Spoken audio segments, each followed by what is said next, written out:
Hello friends, welcome back to our channel. ఈరోజు వచ్చేసి నేను టమాటో కొత్తిమీర పచ్చడి చేస్తున్నాను. నా పద్ధతిలో చేస్తున్నాను. అందరికీ తెలిసిందే, బట్ ఏంటంటే ఒక్కొక్కరిది ఒక్కొక్క పద్ధతి ఉంటుంది కదా, నా పద్ధతిలో నేను చేస్తున్నాను. కొత్తిమీర టమాటో పచ్చడికి ఫస్ట్ కావాల్సినవి వచ్చేసి టమాటో, వెల్లుల్లి, పచ్చిమిర్చి.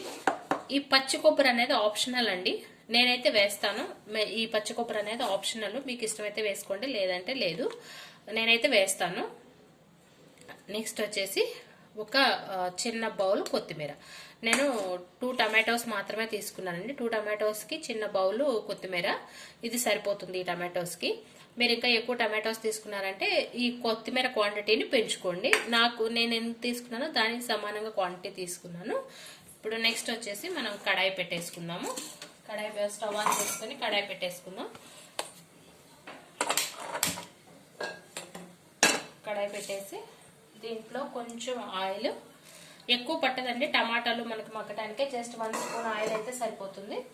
1 స్పూన్ ఆయిల్ వేసుకున్నాక నేను ఫస్ట్గా పచ్చిమిర్చి వేస్తున్నాను. పచ్చిమిర్చి తర్వాత వెల్లుల్లి. మనకి పచ్చిమిర్చి వెల్లుల్లి ఫ్రై అయిపోయినాయి కదా, ఇప్పుడు కట్ చేసిన టమాటోస్ వేసేసాను. ఈ టమాటోస్ని ఫ్రై చేసుకుందాం బాగా. నేను ఈ స్టేజ్లో పచ్చి కొబ్బరి కూడా వేస్తున్నాను. పచ్చి కొబ్బరి ఆప్షనల్ అని చెప్పాను కదండి, మీకు ఇష్టమైతే వేసుకోండి, లేదంటే లేదు. నేనైతే వేస్తున్నాను.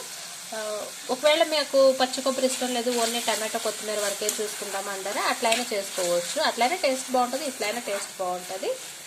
కాకపోతే ఏంటంటే నాకు పచ్చి కొబ్బరి అనేది వాడటం అలవాటు, నాకు అది ఇష్టం కాబట్టి నేను వేసాను. అది ఆప్షనల్ అండి, మీకు ఎట్లా కావాలనుకుంటే అట్లా వేసుకోండి. ఫ్రై అవనిద్దాం. టమాటాలు ఇలా మగ్గిన తర్వాత మనం ముందుగానే వాష్ చేసి పెట్టుకున్న కొత్తిమీర, నేను ఇది ముందుగానే తరిగి వాష్ చేసి పెట్టుకున్నాను. ఈ కొత్తిమీర వేసి ఫ్రై చేసుకుందాం. ఫ్రై అయ్యేటప్పుడే చిటికెడు చింతపండు, చిటికెడైతే సరిపోతుందండి. మనకు ఆల్రెడీ టమాటోస్ పుల్లగా ఉంటాయి కాబట్టి ఎక్కువ అవసరం లేదు. చిటికెడైతే సరిపోతుంది. లేదు మాకు చింతపండు ఇష్టం లేదనుకుంటే నిమ్మకాయ అయినా ఆప్షనల్ తీసుకోవచ్చు. నేనైతే చింతపండు వేసాను, మీరు ఆప్షనల్గా నిమ్మకాయ అయినా పిండుకోవచ్చు. ఇప్పుడు ఇవి మనకి వేగిపోయినాయి. ఇందులో జీలకర్ర, జస్ట్ 1/2 టీ స్పూను.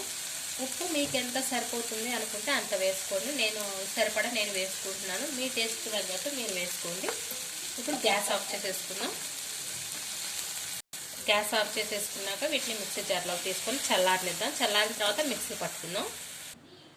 దీంట్లో కొంచెం కరివేపాకు వేసేస్తున్నాను. ఇప్పుడే చల్లారిన తర్వాత మిక్సీ పట్టుకుందాం.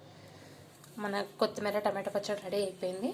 రైస్కి, రోటీకి, ఇడ్లీకి, దోశకి, దేనికైనా కానీ టేస్ట్ అయితే అద్దరిపోతుంది. వేడి అన్నంలో నెయ్యి వేసుకొని తింటే టేస్ట్ సూపరు. మీరు కూడా ట్రై చేయండి. ఫస్ట్ టైం నా ఛానల్ ఎవరైనా కనుక చూస్తున్నట్లయితే సబ్స్క్రైబ్ చేసుకోండి. Thank you for the watching.